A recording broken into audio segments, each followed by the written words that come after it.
Hello, this is Bakhtaur Mahmood and you're watching White News. One of the most effective movements for the liberation of subcontinent from the British was led by Subhash Chandra Bose. The freedom that India, Pakistan and Bangladesh enjoy today owes a great deal to the rebellion that Netaji Subhash Chandra Bose sparked in the rapidly changing international landscape.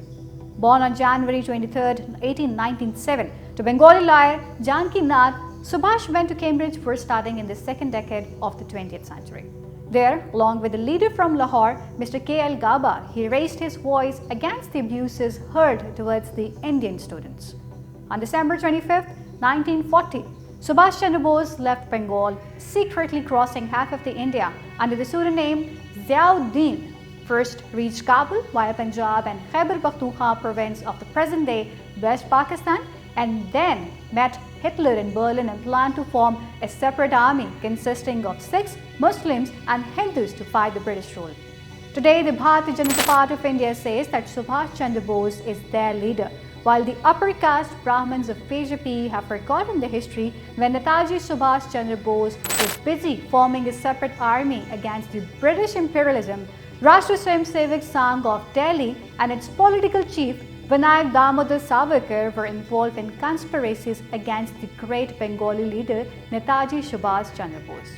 It must be endorsed today, the concept of extremist Hindutva was given to Rashtra Swayamsevak Sangh and the Indian BJP by Vinayak Damodar Savarkar. And it was Vinayak Damodar Savarkar who forcibly included Sikhs, Jains and Buddhists as part of the Hinduism, which is still part of the Indian constitution today. The concept of two nations in the subcontinent was also first proposed by Vinayak Damodar Savarkar. At the time when the great Bengali leader Subhash Chandra Bose was preparing to form a separate army against the British designated Vinayak Damodar Savarkar with the task to counter him and mobilized more and more Indians to join the British army in India. It is to be noted that it was Vinayak Damodar Savarkar who instigated Nathuram Godse to assassinate Gandhi. It must be recalled that according to an India Today report, Vinayak Damodar Savarkar and Gandhi's assassin Nathuram Godse even used to have sexual relations. The founder of Pakistan, Quaid-e-Azam Muhammad Ali Jinnah, held several public and secret meetings with Subhash Chandra Bose and assured Subhash Chandra Bose of his full support. It must be noted that Quaid-e-Azam Muhammad Ali Jinnah had also formed a military organization called Muslim League National Guards during this period. The Muslim League National Guards were commanded by the famous Bengali leader Hussain Shahid Sohrawardy in East Bengal. It must be known that Muslim League National Guards were also known as Israel Bahini in Bengal.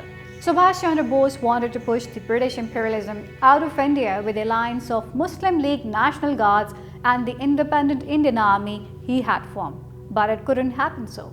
On 18 March 1944, after nearly 43 days of the war, several places in the Indian state of Assam were captured by the independent Indian army under Subhash Chandra Bose. But 4 months later, the independent Indian army also had to retreat and their conquered territories were recaptured by the local Indian army. Mr. Subhash managed to escape with some of his comrades, but it was unfortunate that on August 18, 1945, while he was on his way to Japan, his plane crashed on way to Tai Hoku Airport in Taiwan and he got killed in the accident.